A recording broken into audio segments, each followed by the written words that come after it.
Hello everyone. तो हम बात कर रहे थे हर्मिशन ऑपरेटर पे और हर्मिशन ऑपरेटर की प्रॉपर्टीज पढ़ रहे हैं आजकल। ठीक, क्वांटम में ये आज 14th लेक्चर है और हम प्रॉपर्टी 4 पढ़ रहे हैं। तो इससे पहले आपने देखा कि हर्मिशन ऑपरेटर की 3 प्रॉपर्टीज ऑलरेडी मैंने डिस्कस करी है। पहला कि जो आइगन वैल्यूज होते हैं वो रियल होते हैं, हमेशा रियल होते हैं। हर्मिशन ऑपरेटर से रिलेटेड हर्मिशन ऑपरेटर के जो आइगन वैल्यूज होते हैं वो हमेशा रियल होते हैं। पहली प्रॉपर्टी में बात करी मैंने। सेकंड प्रॉपर्टी में बात करी कि जो वेव फंक्शंस होते हैं corresponding to different eigenvalues वो ऑर्थोगोनल होते हैं। और तीसरी प्रॉपर्टी में मैंने बात करी है कि जो एक्सपेक्टेशन वैल्यूज यानी एवरेज वैल्यू होते हैं वो रियल होते हैं। और आज हम बात करें चौथी प्रॉपर्टी की। और ये जो चौथी प्रॉपर्टी है ये बैकबोन है क्वांटम मैकेनिक्स का। यानी आपने जो ऐसा देखा है कभी कि वेव फंक्शंस के को हम कॉम्बिनेशंस में लिखते हैं, वेव फंक्शंस को हम कॉम्बिनेशन में लिखते हैं, ये यही कॉम्बिनेशन है। ये प्रॉपर्टी जो है इसी कॉम्बिनेशन को डिस्क्राइब करेगा, बताएगा कि आखिर हम कैसे लिखते हैं ऐसे कॉम्बिनेशन जो आप लिखते हैं वेव फंक्शंस के। तो आज हम बात करेंगे चौथी प्रॉपर्टी की और चौथी प्रॉपर्टी को हम बोलते हैं कंप्लीटनेस प्रॉपर्टी या क्लोजर प्रॉपर्टी बोलते हैं, राइट। तो यह है प्रॉपर्टी नंबर 4 और हम बात करेंगे आज इसकी। और इस प्रॉपर्टी को हम अन्य नामों से भी जानते हैं, जैसे हम इसे बोल सकते हैं कंप्लीटनेस प्रॉपर्टी, कंप्लीटनेस प्रॉपर्टी, साथ में हम इसे बोल सकते हैं क्लोजर प्रॉपर्टी, राइट। तो एकदम आसान है ये समझना, बहुत इजी है कि ये प्रॉपर्टी है क्या। तो ये प्रॉपर्टी है कि आइगन फंक्शंस जो होते हैं, आइगन फंक्शंस जो होते हैं हर्मिशन ऑपरेटर के लिए, मैं आजकल जो बात कर रहा हूं वो है हर्मिशन ऑपरेटर पे बात कर रहा हूं। आजकल जो हम पढ़ रहे हैं वो है Hermitian operator, Hermitian operator, Hermitian operator. भाई ऐसा ऑपरेटर जिसका डैगर उसके बराबर है, यानी हर्मिशन कॉन्जुगेट उसके बराबर, इसकी हम बात कर रहे हैं। तो ऐसे ऑपरेटर के लिए जो आइगन फंक्शंस होते हैं, आइगन फंक्शंस होते हैं वो एक कंप्लीट सेट बनाते हैं या कंप्लीट बेसिस बनाते हैं फॉर हिल्बर्ट स्पेस। चलो मैं पहले लिख देता हूं इस प्रॉपर्टी को। तो ये प्रॉपर्टी बताता है हमें the eigen functions, the eigenfunctions of A Hermitian operator form a complete basis, a complete set, a complete set, और बोल सकते हो a complete basis for the Hilbert space. ये हो गई इसकी प्रॉपर्टी, प्रॉपर्टी 4 है ये Hilbert space, right. The eigenfunctions of a Hermitian operator form a complete set और complete basis for the Hilbert space. ये है प्रॉपर्टी नंबर 4 जिसे हम कंप्लीटनेस प्रॉपर्टी या क्लोजर प्रॉपर्टी भी कहते हैं। The eigenfunctions of a Hermitian operator form a complete set or complete basis for the Hilbert space, right? तो ये इसकी प्रॉपर्टी है हर्मिशन ऑपरेटर की चौथी प्रॉपर्टी। ठीक, नोट कर ले और हाँ स्क्रीनशॉट के चक्कर में ना रहा करें। ये बहुत अच्छी बात है कि आप इसे नोट करते हो। बहुत आसान है ये प्रॉपर्टी समझना, भाई कोई बात ही नहीं है, कोई बात ही नहीं है, ये है ना। ये प्रॉपर्टी समझना सबसे आसान प्रॉपर्टी है ये चौथी प्रॉपर्टी। और ये बैकबोन है क्वांटम की, क्योंकि तुम देखते हो लीनियर कॉम्बिनेशन में हम अक्सर वेव फंक्शन को डिस्क्राइब करते हैं, लिखते हैं। चलो एक बात और समझो कि आइगन वैल्यू इक्वेशन तुमने देखा है फॉर हर्मिशन ऑपरेटर। ये आइगन वैल्यू इक्वेशन तुमने देखा है, राइट। देखा है ये आइगन वैल्यू इक्वेशन। अच्छा, ये जो तुम साइन देख रहे हो ये आइगन फंक्शन है। इसकी बात अभी हम क्यों कर रहे हैं पता चलेगा तुम्हें। और ये जो है ये ऑपरेटर है जिसे मैं बोलूंगा हर्मिशियन है ये, क्योंकि हर्मिशियन प्रॉपर्टीज हम अभी डिस्कस कर रहे हैं। ठीक है, ये एडमिशन ऑपरेटर। और ए एन जो देख रहे हो ये है आइगन वैल्यू। तो यहां पर जो वेव फंक्शंस है हमारा वेव फंक्शन, तो बहुत सारे फंक्शंस है यहाँ पे। ये जो तुम देख रहे हो वेव फंक्शन देख रहे हो, ये बहुत सारे फंक्शंस का कॉम्बिनेशन है, psi1 psi2 psi3 psi4 and so on. अब हम चाहते हैं कि हम इसे ना एक फॉर्म में, एक लीनियर जो एक एक्सप्रेशन है इसका, कि अगर हम वेव फंक्शन जानना चाहते हैं, टोटल वेव फंक्शन, तो हम इसे कैसे लिख सकते हैं। तो देखो यहां पर क्या करेंगे हम, कांस्टेंट, फिर ये वेव फंक्शन, इसका कॉम्बिनेशन लेने वाले हैं, प्लस फिर कांस्टेंट, फिर वेव फंक्शन, ऐसे करके ना हम इसका कॉम्बिनेशन लेंगे, राइट। इसका कॉम्बिनेशन लेंगे, इसका कॉम्बिनेशन हम लेंगे, ये हो गया इसका कॉम्बिनेशन। यानी हम इसे समेशन के फॉर्म में भी लिख सकते हैं अगर वैल्यू डिस्क्रीट है तो, कि जो साई एक्स है ना उसे तुम रिप्रेजेंट अगर करना चाहते हो तो सिग्मा लोगे, राइट। ये रिप्रेजेंटेशन तो आता है ना करने, लिखने, तुम खुद से लिख सकते हो N C N psi N, right. इतना आसान है ये। अच्छा, अगर फॉर कंटिन्यूअस अगर हो, ये डिस्क्रीट के लिए है, फॉर डिस्क्रीट वैल्यूज, और अगर कंटिन्यूअस वैल्यूज हो, फॉर कंटिन्यूअस स्पेक्ट्रम, तो इसे हम कैसे लिख सकते हैं, तो इसे हम लिख सकते हैं, इसे हम लिख सकते हैं इंटीग्रल फॉर्म में, जैसा कि तुम्हें पता ही है, सी ए साई ए, ये दोनों तरीके से मैंने इसको रिप्रेजेंट किया हुआ है। और ये कोई बहुत बड़ा टॉपिक नहीं है, या कोई बहुत बड़ा यहाँ पर एक्सप्लेनेशन की उम्मीद नहीं कर सकते आप। आपको मैं बता रहा हूं कि लीनियर कॉम्बिनेशन के रूप में हम इसे लिख सकते हैं। यही हमारा प्रॉपर्टी नंबर 4, ठीक है। कुछ और बातें हैं जो तुम्हें समझनी चाहिए, पहले तुम इसे एक बार रिपीट थोड़ा कर लोगे अपने हिसाब से, ठीक है।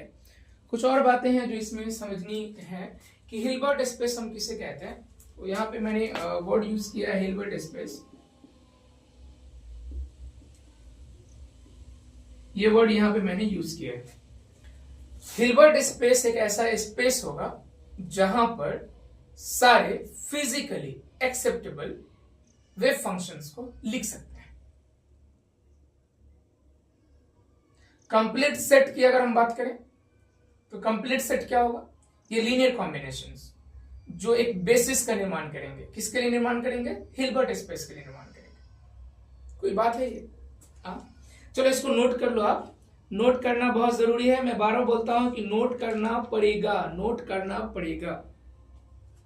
हिल्बर्ट स्पेस में जितना भी मौजूद फिजिकली एक्सेप्टेबल वेव फंक्शन है उसको हम एक लीनियर कॉम्बिनेशन में लिखेंगे, और यही इसी पर हम बात अभी कर रहे हैं, ठीक है। और कोई भी बात यहां पर नहीं है, कुछ भी नहीं है।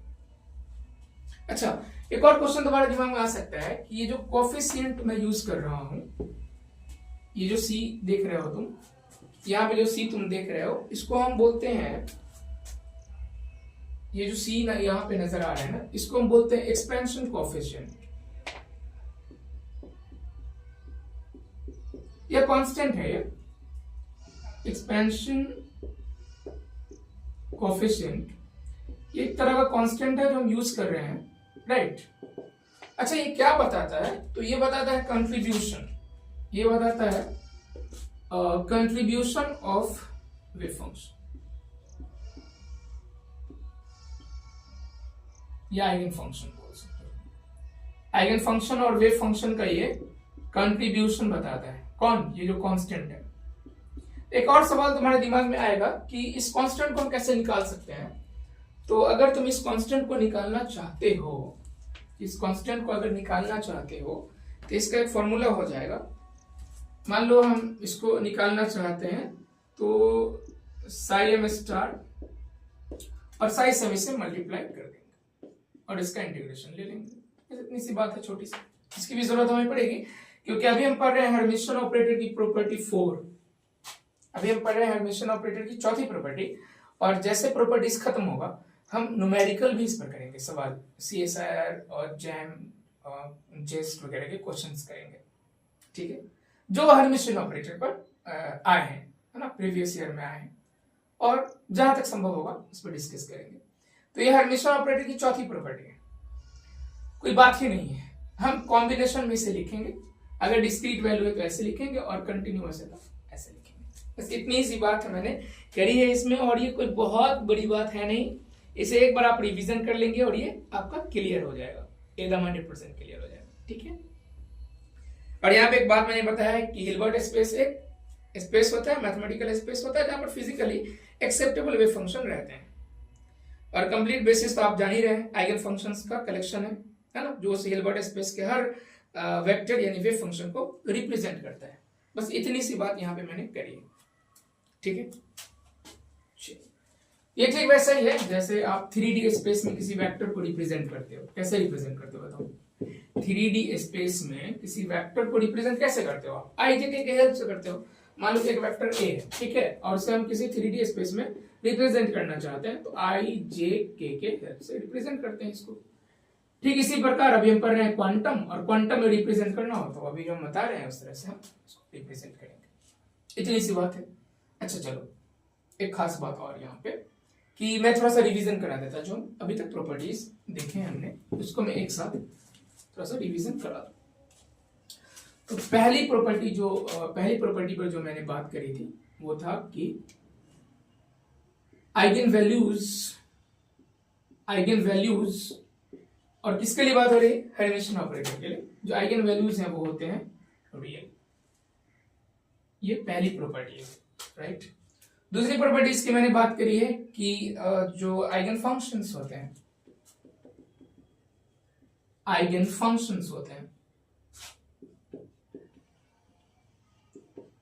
फंक्शंस होते हैं वो होते हैं ऑर्थोगोनल।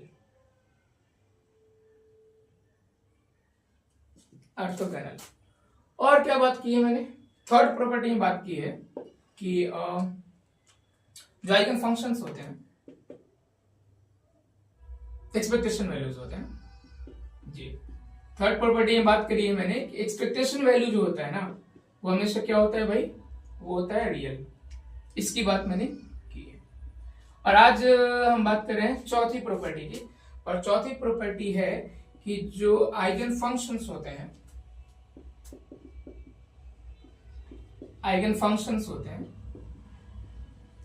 वो कंप्लीट सेट बनाते हैं।